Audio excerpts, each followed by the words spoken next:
Hello everyone, it is time to talk about gouache.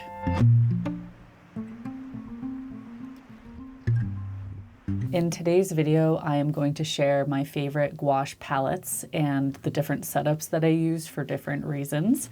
And I'll also talk a little bit about my favorite gouache and colors, but I do want to mention that I have done extensive reviews and comparisons between several gouache brands. I will link to the blog post and videos in the description in case you want to dive a little bit deeper into individual brands. I will also put chapter markers in the video so that you can jump to different sections if you want to. Okay, when it comes to gouache, I have two different worlds. I have my outdoor setups and I have my indoor setups. I do have a kind of a different pace in the studio, and in my opinion, it's a bit more of a luxurious setup. Whereas when I'm outside, I am going as minimal as possible with my kit, basically trying to make life as easy as possible because painting outside is already such a big challenge. When I first started getting into gouache years ago, I did not realize there were so many different options and setups, and I had to kind of work my way through a lot of them in order to figure out what works the best for me. And since I've been sharing my journey from the very beginning, if you've been following along with me, you probably have seen me go through a dozen setups by now. And when you start painting with gouache, you sort of quickly realize that the paint dries really fast. So one of the hardest things to navigate is how to keep your paint moist during the painting process, and maybe even how to save it between painting sessions so that you don't waste a bunch of paint. One of the first setups I had was a little painting tray that actually came in my watercolor palette and a little sponge. So I would get these thin sponges from the store and I would cut them into strips, place them on the palette, and then I would put a piece of acrylic palette paper on top of that. I saw James Gurney using a paper towel. He would just like cut a strip of a paper towel, spray it with water, and then put the gouache right on top of that. The main problem with that, it's not a huge problem, but the gouache does seep into the paper towel just a little bit. So doing a little sponge and a piece of palette paper, which is, acrylic palette paper is really easy to find in art stores. Cut a little strip to whatever fits in your palette, and then you could put the piles of paint on top of that, and it does help keep it a little bit more moist throughout the process. So that was like the easiest way to start for me, and I did that for a long time, maybe over a year before I really investigated other setups.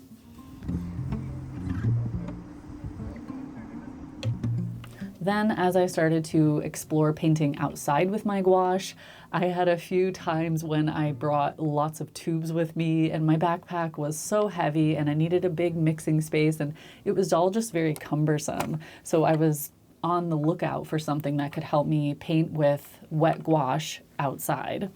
Back then, I never considered the idea of doing dried gouache because to me, the joy of painting with gouache was using it really thick and juicy and getting lots of layering. And it was just a different time for me as an artist.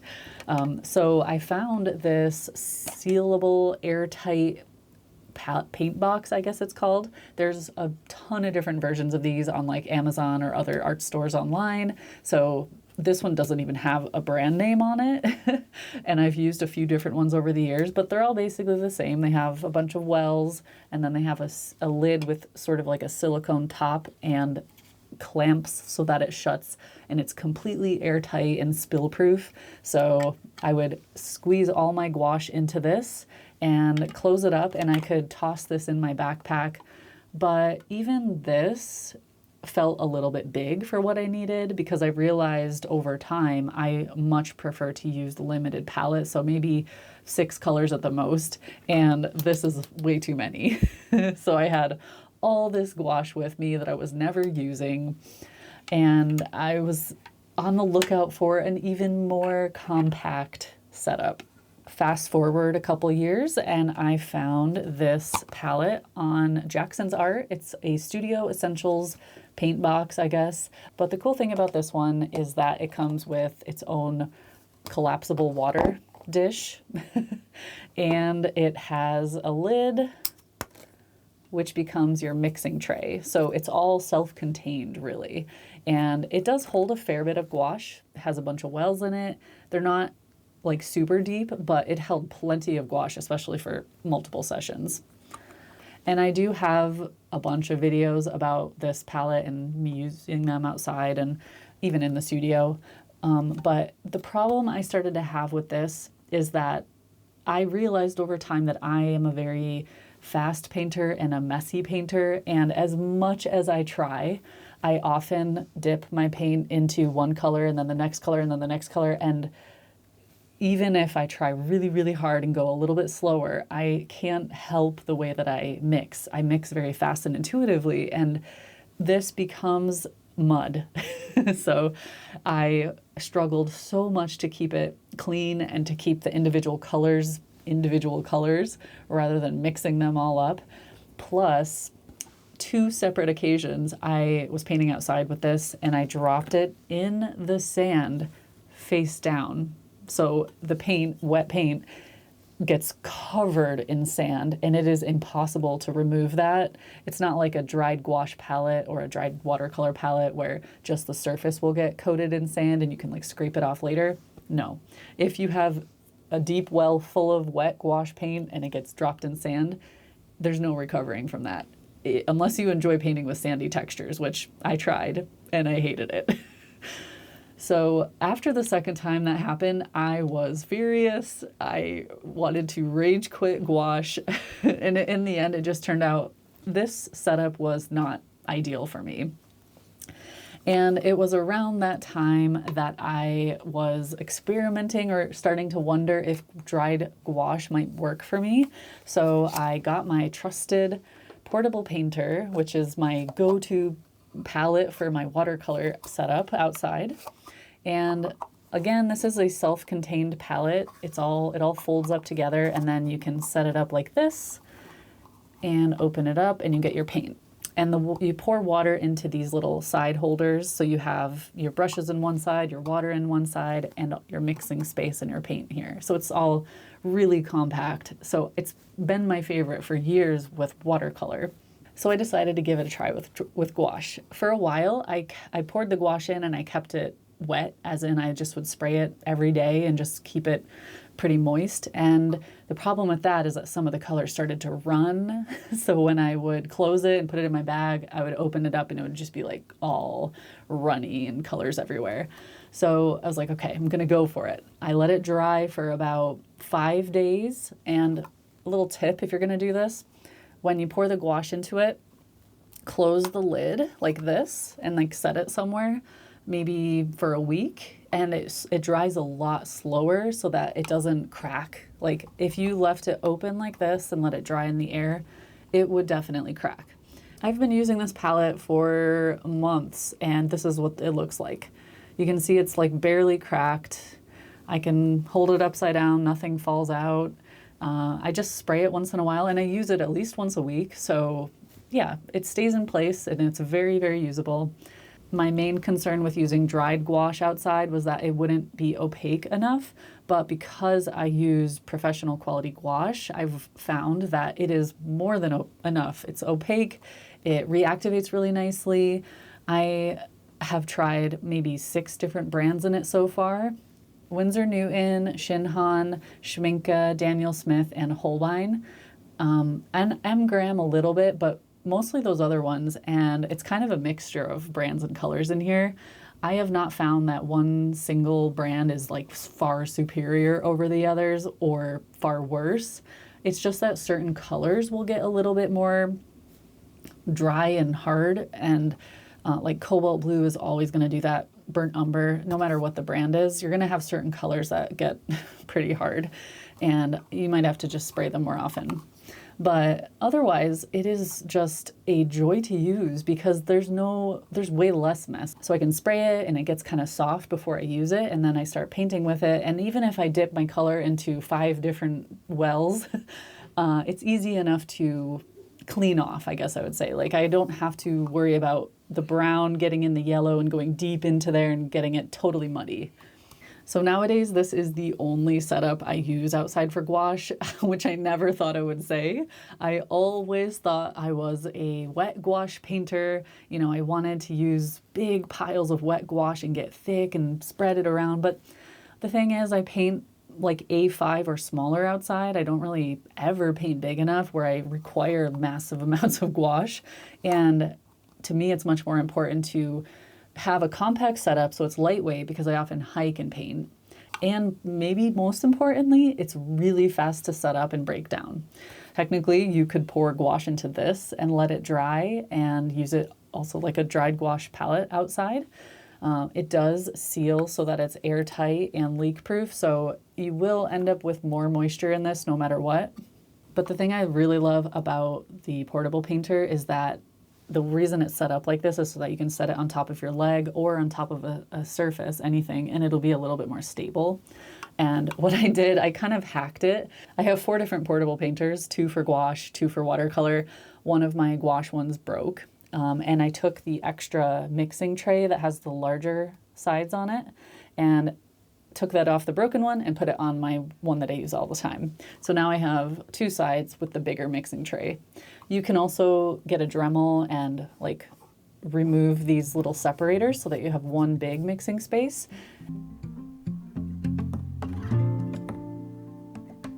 When I'm in the studio, I have a desk that I can spread out a little bit. I can use a bigger setup, bigger sketchbooks. So I usually use a palette or something with a bigger mixing space. Because I was also doing a lot of oil painting and acrylic painting over the years, I was aware of a product called a Stay Wet palette. It's by Masterson, I think. I have a large one, like an 11 by 14 inch size for my oil paints. And I also use that for acrylics now and then. That's in the shed somewhere, and it's probably very messy. But there's all different brands and sizes, and I have a red grass palette here in the studio for my gouache. So this is a pretty big size. This is about as big as I can fit on my desk. I wouldn't want a bigger one than this, but it's the same setup where basically you have a box with a lid, and when it closes, it's airtight. And on the inside, you have palette paper and a wet sponge. So if you take those out, this is a sponge. They're all different from each brand, but it comes with it. And then a piece of palette paper, which I guess how it works is water is able to seep into it from below from the wet sponge, but the top is kind of shiny, you can see. It's slick so that you can paint on it and it doesn't absorb all the paint. And there's all different brands. Masterson has their own version of this paper. This is red grass paper, but it's the same idea across all the brands. And then you can pour your gouache on here and paint on it. It's a big mixing space. And between sessions, you can close the lid. So this will keep my gouache wet for at least 2 weeks, if not more. I think I kept it wet for a month before, but I was using it like every 2 days, so that obviously involves spraying it, and yeah. I have noticed that if you get too much water in this and then close it and maybe open it in a few days, the colors will kind of run together if there's a lot of it. So be careful with how much water you add to it. You'll get the hang of it the more you use it. But this is an awesome choice for someone that paints a little bit slower or likes to paint over multiple days, or you squeeze a lot of gouache and you don't want to waste it after a session. You can save it for the next time. The benefit to using something like this versus like an airtight palette box is that all of your colors are in the wells in this one, and you have to dip your brush in the color and then mix it somewhere else. And again, each of these wells will sort of get muddied eventually, like as you cross-contaminate the colors. It's bound to happen, especially for me. So with this one, you're pouring a lot less gouache onto the palette paper. You can change your colors more often. And yeah, to me, this is a lot more economical and a lot less messy. I will use this one especially when I'm working on a larger piece that's going to take me a few days, or if I'm working on a series where I have special colors and custom mixes that I don't want to waste. You know, they'll dry out if you let them sit out in the air between sessions. So this is really great for that. In a similar vein to that palette, I have one of my most used palettes, Gorilla Painter Buddy, 6x8 Paint Buddy, something like that. Basically, it's just a plastic tray with a lid, and it does get pretty airtight when you close it. It kind of suctions to itself, but there's no silicone seal or anything like that. It just fits really, really tightly together. It will dry out faster than my Stay Wet palette, but it still will keep my gouache usable and moist for a few days. I can also close this up, toss it in my backpack, and continue the session outside, or use it outside and then bring it home and continue mixing with the same colors. It's just portable and I really like it. I often have a lot of stuff on my desk and having a smaller setup like this works really, really well. I think because it's so portable, it's so small, and I generally don't use a ton of mixing space, especially when I'm working like A4 or smaller. This seems to be the perfect size for me. Next, we have one that I think a lot of people own, or at least something similar to this, for watercolor even, but for gouache it works pretty well. I have one of these ceramic mixing trays. It has little ridges or wells on the edge that you can pour your gouache into, or watercolor, and then a big mixing space. It's pretty much the same size, 6 by 8 inches, except, oh my gosh, just dipped my fingers in the gouache. Except the difference is that you can pour your gouache into the wells and then you have a separate mixing space, whereas this one is just one big flat mixing space. I don't find it necessary to have these little wells to pour my gouache, but since they're here, I use it. So messy. The reason I love a ceramic mixing tray is that it's so easy to clean. The paint mixes and glides across the surface really easily because it's that slick, non-porous surface. This is definitely not portable because it's so heavy and I would never trust myself to bring this outside. So I only use this one in the studio. But yeah, it is a dream to mix on. I love this kind of surface. I wish they would invent a surface exactly like this, but thinner and lighter so that I could use it outside in something like this. When I use my plastic mixing trays, people often comment and say, oh, I have one like that, but it got super stained. I've been using this one for a few years and you can see it barely has any color on it. So it's working fine. I mean, maybe if you use certain colors all the time, you'll get a bit of color stain in certain areas, but I've heard that you can clean your plastic mixing trays with toothpaste and just kind of like rub it gently. And there's probably other ways you can do it. Maybe brush soap would work. So the main thing about this one is that it doesn't have a lid or anything to like seal it. So if you paint and you want to save your mixes or save those piles of paint, you can cover it with saran wrap. Or if you have a Stay Wet palette, you could put it inside that and then close the lid. The sponge that's in this is a little bit moist, so it'll kind of keep the air in here moist, and it'll mean that the paint won't dry out between sessions. You just have to make sure you can actually close it because some of the palettes are thicker. This one fits in the red grass, so sometimes I do that as well. And then I can save it for a week or so. And lastly, we have some plastic sheets. So I have all different versions of this. I have white, gray, I have clear, actually, I don't have a beige one. That would be really nice. I would like to have a beige one. Sometimes what I do with these is that I will tape my paper to one side and then I'll just mix straight on this on the other side. So it's a very slick surface. It's non-porous. This one is kind of coated with some shiny finish. And I guess that means that the paint won't soak in. It does get like a little tiny bit stained here and there, but I can easily clean it off. And yeah, it just means that I have a portable painting thing. Like basically I can start this in the studio and if I feel like it, I can finish it downstairs or whatever. It is big, obviously, so maybe it's not quite as portable. The other side of it is that I often paint on beige paper. So if I'm painting on white paper versus beige paper or colored paper, I want my mixing tray to match as closely as I can to the value of the paper. Meaning, if I'm painting on white paper, I will use something that is white to mix on. Because when I mix the paint on the white surface, it's going to look the same as it is on the paper. If I'm painting on beige paper, that's kind of a mid-tone value. So using something like this is also a mid-tone. It's not super dark and it's not super light. When I mix on this mid-tone color, my white gouache is going to appear white. It's going to stand out against this color, this value, or any version of mix with white in it is going to stand out, whereas it kind of gets lost when you use it on white mixing surfaces.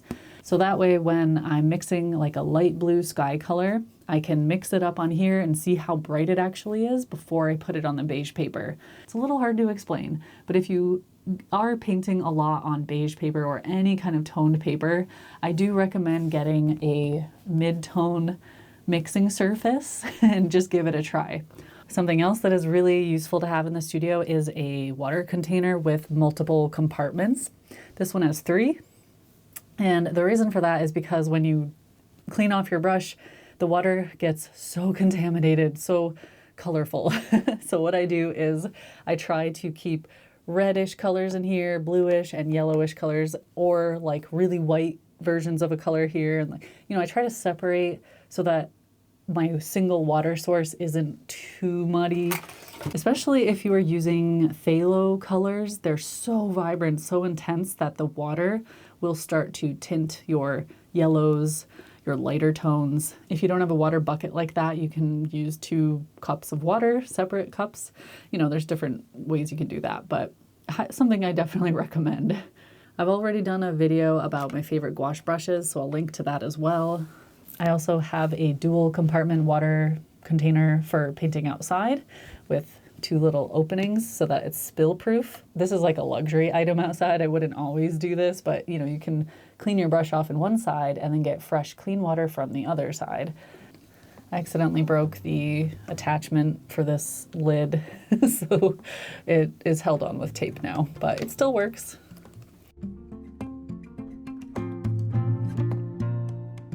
I pride myself on keeping an open mind when it comes to materials. I will sometimes say that something is my favorite until I try something new that becomes my new favorite, which is natural.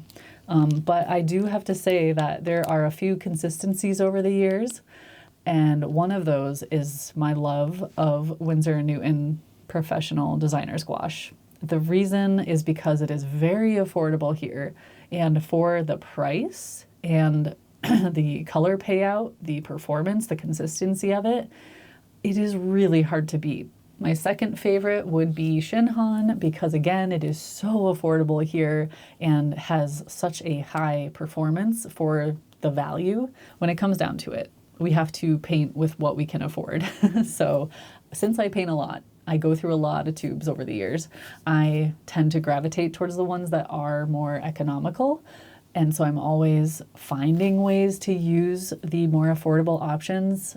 I don't like using, like the really cheap student grade stuff because there is a noticeable difference in consistency and opacity, but I gravitate towards the sort of affordable professional brands. I absolutely love Schmincke and Daniel Smith and Holbein and Emgram. I love those brands. And when I did my huge gouache comparison, I was nitpicking the differences because they're all so good, but I was trying to find something I could critique about each one. I prefer to spend most of my money on paper or sketchbooks rather than the other materials that are required for painting. So, using Winsor Newton or Shinhan, or I guess Dollar Rowney is another good one, those allow me to splurge on the items that I want to splurge on. and not spend all of my money on the actual gouache. I have had so many requests from people to try Turner gouache, which I do want to try. I have to get it from the United States, I think, or some import place, because it can't get it here, and the places I've looked have a really high shipping and import taxes. So my plan is to buy it the next time I visit my folks in the States. So let's talk a little bit about color. I get so many comments and questions from people about what gouache they should start with. And you know, I feel a bit uncomfortable answering those comments or questions because I don't want to be responsible for someone else's choices.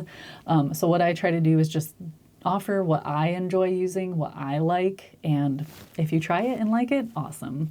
But when it comes to choosing the brand, I think that depends a lot on what country you're from and how affordable the gouache is. Buy the best quality you can afford. When it comes to buying colors, that's one place I will give my advice because it's really sad when I see people saying, I spent, you know, $100 buying this huge set of gouache and I don't even really like the consistency of that brand. That is such a bummer. So no matter what brand you decide to go with, buy a couple tubes and just try it first. I recommend using a limited palette no matter what you do, no matter what level you're at in your painting. A limited palette is going to help you keep your color harmony in check. It's going to teach you way more about color mixing, and it's going to help you be a more intuitive color mixer and painter. So I have a very small selection of my core colors that I absolutely love. One thing you could try is maybe have 3 sets of core colors. So a blue, a red, and a yellow, plus white, or maybe turquoise or black. One game I like to play is the Deserted Island color choice game, where, you know, for some reason you're deserted on an island, but you're able to use gouache, unlimited gouache. This is my dream. So if you only were allowed to use 6 colors for the rest of your life, what would it be? And my choices have changed over the years, depending what I'm trying, what I'm into. Nowadays, it's probably going to be white. Should we count white? Because you kind of need white for gouache no matter what. My core colors would be lemon yellow, ultramarine, cobalt turquoise, quinacridone magenta, burnt umber, and I guess white would be the 6th. But if white didn't count, I would also add black. Having a Prussian blue or a phthalo blue would be useful, but if you have lemon yellow plus the turquoise, you're going to be able to get really vibrant greens anyway, so it's not really needed. So even though I have my core set of gouache that I use for most of my paintings, I also have a lot of specialty colors. I have a lot of, like, some brands make really cool, interesting colors. Like Daniel Smith just came out with a ton of new gouache colors, which is really fun. Shinhan makes a lot of really fun colors I am enjoying. One of my favorites by Daniel Smith is Buff Titanium, but it's, you know, it's a really useful color, but it's not like, oh, I absolutely need that in my palette, but I want it, so I have it.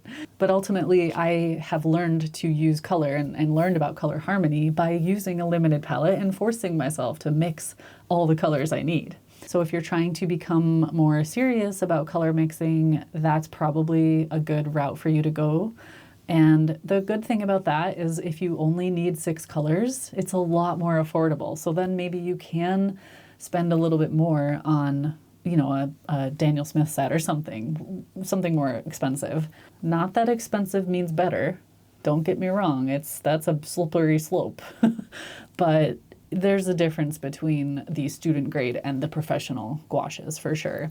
I'm also going to share my blog post about getting started with gouache, which again has all of my favorite materials.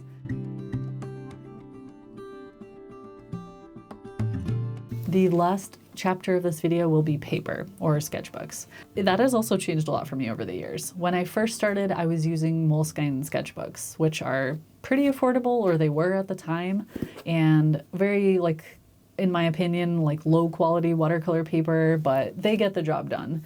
I actually bought them for watercolor and realized I hated them for watercolor, so I just started using them for gouache. Gouache is a little bit less picky with paper, I would say. With watercolor, it needs to have a certain treatment, a certain sizing. The paper actually really dictates how the paint behaves when it flows and when it bleeds. Whereas with gouache, you tend to use it with a little bit less water. It's not all about the flow and the bleeds, it's more about layering. And that means you don't have to use the super nice watercolor paper. I do really like it on watercolor paper. Watercolor paper will absorb a bit of the paint and get a nice adhesion, and then you can just layer up as much as you need to. I like smooth or hot press paper because the texture of the paper doesn't interfere as much with the lines or the marks that I'm making. However, I really do like using cold pressed or textured paper if I'm painting something that is naturally more textured, like a beach scene, the sand. You can get so many lovely dry brush textures on cold press paper. However, you can still get nice textures on hot press or smooth paper. This is an example, depending on how you use your brush, it's completely possible to create really broken brush strokes and get those beautiful dry brush textures. I think that it's much more about water control. If you let your brush dry out, you can sweep it gently across and it'll still give you that soft broken effect. You can pretty much paint on any paper with gouache as long as it's thick enough. If the paper's too thin, because you are using a wet medium, it's gonna get all wavy and ragged and it might start to degrade the paper. But I use watercolor paper which has enough absorbency and thickness, and it's made for wet medium. This is the Stillman & Byrne Nova. This is the beige sketchbook that you see in my videos. This is probably my all-time favorite gouache sketchbook because I prefer beige paper when I paint with gouache. Like I said earlier, when you're painting with gouache, the white will show up on the beige paper much better. So when you're doing a scene that has a lot of white mixed in, you're able to paint with those lighter values and get instant results. Whereas if you're painting on white paper, it's really hard to see the effects of the lighter paint unless you fill in the entire page first and go more into your darker values. At least that's my experience. I also just love how the paint pops off the page. It just seems like it comes alive on the beige paper. This sketchbook is also really great for mixed media like pens, ink. I don't really use watercolor in it because it doesn't stand up to the beige color very well or stand out against it. Because I paint a lot, I also want to be economical with my paper. I tend to splurge more for my watercolor paper, but I also will use something like this for gouache, which is the Dollar Rowney. I have cold press and hot press, but mostly I use the hot press one. It has just a tiny bit of texture, but it's thick.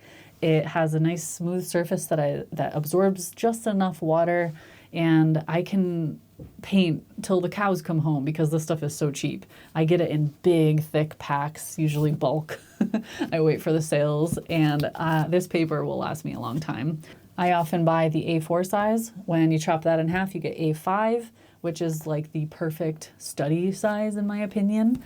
I highly recommend this paper if you just want to try gouache and see how it feels, but not splurge too much on the paper. This will perform really well.